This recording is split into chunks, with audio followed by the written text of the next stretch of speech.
Miss Charlie sat in the break room of the middle school where she'd been teaching for almost a decade. Her arms lay outstretched on the table, between them a few pieces of paper with upcoming lesson plans and a cup of coffee that couldn't have been any more plain. As she looked over the documents, she thought to herself, "Ah, yes, this part of the curriculum. How could I forget?" She leaned back in her chair and started to reminisce. All this rigid structure wasn't why she got into teaching. She thought back to her college years, when her friends gave her the nickname Childlike Charlie. It was endearing and reflected her stubborn innocence, easy wonderment, and spontaneity that seemed to sometimes give her more buttoned up friends a smile, but a pause too. She remembered the excitement she felt on her way to school in her first days of teaching. She would anticipate the curiosity amongst the kids, and when she did so, she'd feel it swelling up in her too. But years in, her enthusiasm was worn. It was the relentless system.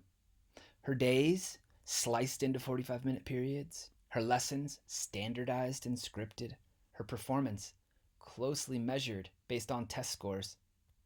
She had come to eerily feel like a manager on a factory floor. She sighed and took a sip of that plain coffee as the first bell rang with that pitch that seemed just a little too high. Time for class. The next morning, she sat in the break room with another teacher who was sitting with her laptop open. Looking at her screen, she gasped. "You aren't going to believe this email that was just sent out to the whole staff.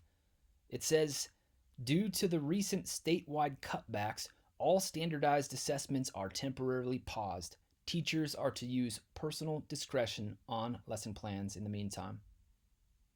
Charlie smiled and said to herself under her breath, "Time to go outside."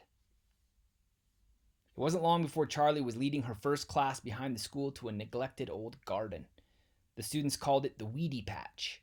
When they arrived, they paused to look out over the space with its barely visible and mostly decomposed wooden dividers, its rewilded assortment of plants, and tall thistles in the long forgotten pathways. Charlie turned to face the class and couldn't help but let out a little laugh as she felt the energy this impromptu trip outdoors had released into the kids.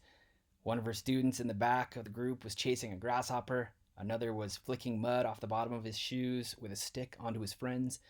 In that moment, Charlie's glee turned to a bit of sadness in seeing how much life was being bottled up each day.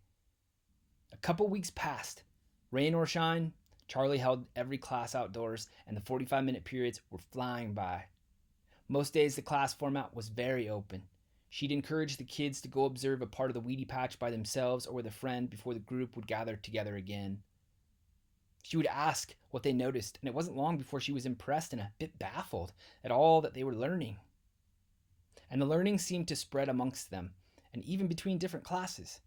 It was on the same day in two different classes that two different students said, "Did you know this is milkweed and it attracts monarch butterflies?"